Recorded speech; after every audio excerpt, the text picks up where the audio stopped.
Pourquoi examinait-il votre peau? Vous pensez que votre peau les intriguait parce qu'avec Barney, vous avez des différences de couleur? Je ne crois pas, non. Je dirais plutôt parce que la leur et la mienne étaient différentes. Alors j'allais sortir de ma voiture quand je me suis senti prendre sous les bras par deux hommes. J'avais les yeux fermés. Un instant. N'est-ce pas Betty qui vous a dit cela? Non, Betty ne m'a jamais dit ça. Et n'a-t-elle pas fait des rêves à ce sujet? Elle a dû vous en parler. Betty a dit que nous étions à l'intérieur d'un ovni dans ses rêves, mais pas comment on y était venu. Oui, mais est-ce qu'elle ne vous a pas dit qu'on vous avait amené à l'intérieur? Si, elle l'a dit. Alors, elle vous a dit tout ce qu'elle y avait vu et certainement aussi comment vous aviez été intercepté par ces hommes. Non, elle ne m'a pas dit comment nous avions été interceptés par ces hommes. Ça ne faisait pas partie de ses rêves. Moi, je l'ai vu.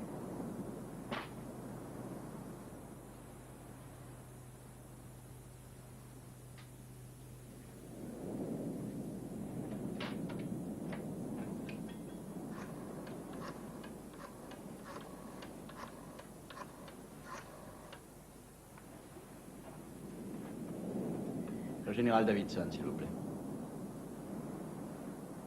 Alors, Jim? Ben. Écoute, je suis devant un problème. À mon avis, il y a plusieurs possibilités. Premièrement, ils mentent. Et je laisse cette éventualité car ce sont des gens honnêtes et intègres. Deuxièmement, c'est un cas de double hallucination. Mais ça, c'est improbable pour des raisons dans lesquelles je n'entrerai pas. Et troisièmement, cet événement ne serait qu'un rêve ou une illusion. Et cette solution, j'ai l'intention de l'approfondir plus avant. Pourquoi crois-tu que ce soit un rêve? Mais je n'ai pas dit que je croyais que c'était un rêve, j'ai dit que j'approfondirais la question.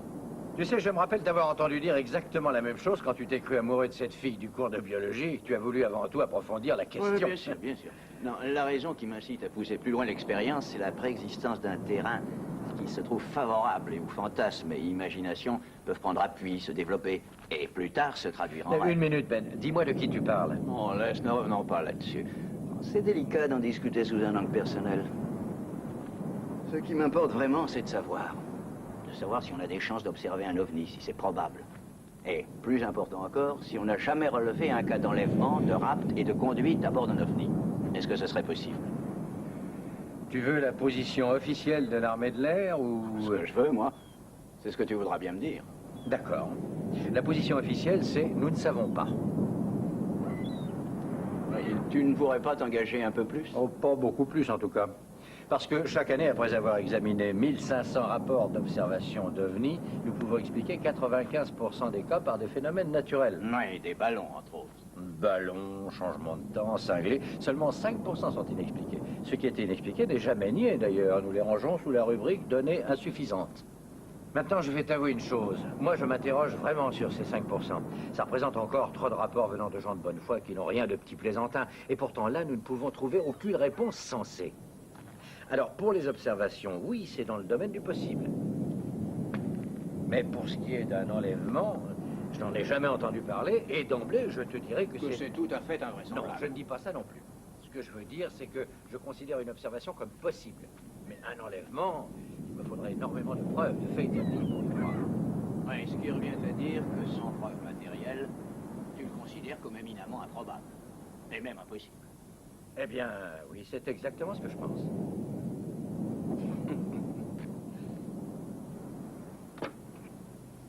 J'ai interrogé Barney et Betty Hill sous hypnose, séparément. Mais chacun de son côté s'est remémoré grosso modo des péripéties semblables ayant trait à la même expérience.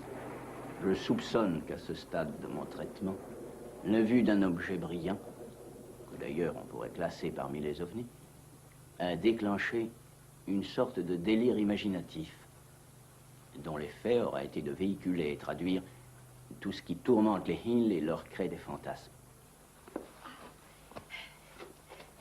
Je viens d'avoir une idée complètement folle. Suppose que le docteur Simon soit un extraterrestre.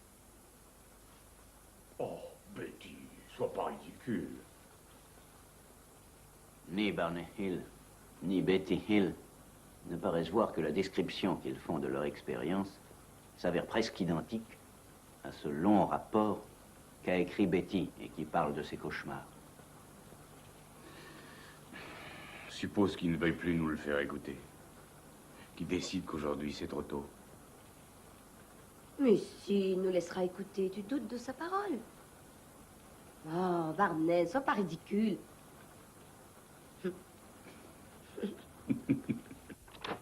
Alors, il me demande, des légumes, qu'est-ce que c'est? Moi, je n'arrivais pas à lui expliquer ce que c'était. En est-il un que vous préfériez? Alors moi, je réponds, la courge. Alors, il dit, décrivez-moi une courge.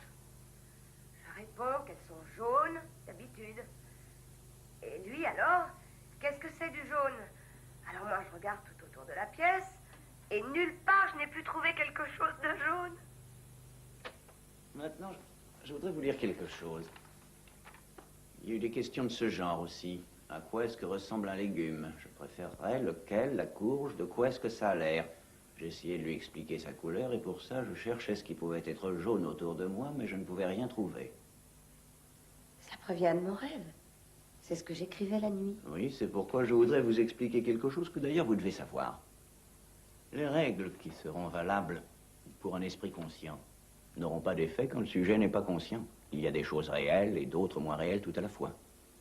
Aussi, sous hypnose, c'est bien ce que le patient pense être vrai qu'il énonce comme étant vrai. Pardon, vous pouvez répéter? Non, en d'autres termes, ce qui est énoncé sous état d'hypnose et que vous pensez être la vérité est bien vrai, mais pour vous. Parce qu'en imaginant la chose ou en l'ayant rêvée, il n'est pas exclu que chez vous elle se confonde avec le réel. Je lui ai dit qu'on aurait peut-être une chance de se rencontrer de nouveau et qu'il reviendrait peut-être. Et il a répondu qu'il essaierait. Et alors ils s'en sont retournés, car ils devaient repartir. Alors je m'approche de la voiture où se trouve déjà Barney. Et je lui dis, viens les voir partir. Barney est toujours tout drôle, mais il a les yeux ouverts. On les regarde décoller, et l'engin commence à devenir lumineux et de plus en plus brillant. On dirait un gros ballon. C'est beau, c'est orange, et ça brille, et ça roule exactement comme un ballon. J'en pleurerais de joie. Tout à coup, le vaisseau spatial s'illumina, resplendit de mille feux. J'eus l'impression qu'il roulait comme un gros ballon. Il tourna sur lui-même 3 ou 4 fois, et ensuite il s'éloigna dans le ciel. Il y a quelque chose que je comprends mal. Admettons que ce ne soit qu'un rêve. Est-ce que nous pourrions tous les deux avoir fait le même? J'avoue que cet aspect de la question me rend perplexe. Non, je ne crois pas que ce soit possible. Au début, j'ai cru que sous prétexte que Barney se trouvait plus apte au traumatisme, qu'il avait fait un transfert sur vous. Mais j'ai pensé ensuite qu'il était plus vraisemblable que vous ayez fait assimiler vos rêves à Barney. Parce que lui est plus impressionnable. Oh, eh ben, je ne sais pas comment je dois prendre ça. Mais il y a une chose. Il m'importe peu de savoir si c'est rêve ou réalité. Parce qu'au fur et à mesure que défilent ces bandes et que nous prêtons l'oreille, que nous pénétrons leur contenu, j'ai l'impression qu'on me soulage les épaules d'une charge. Et ça vaut mieux que de devoir supporter à longueur d'année toutes ces questions et toutes ces angoisses. Toute la question est là, justement. Il faut avant tout vous délivrer de vos angoisses. Et vous, qu'éprouvez-vous, Betty? Oh, je me sens bien, à vrai dire. Je crois qu'en fait, c'était la frayeur de l'inconnu qui m'avait tant terrorisée. Non, je veux pas. Je refuse qu'on m'opère. Vous ne voulez pas qu'on vous opère? Qu'est-ce qui vous fait croire à une opération? Attendez. Je voudrais reparler de ce point. Je sais plus si je suis entré dans le détail pendant que j'étais hypnotisé. Quel détail? Mais quand j'écoutais mon enregistrement... Non, je sais plus. C'est peut-être psychologique. Je ne peux plus entendre parler de ça pendant quelque temps.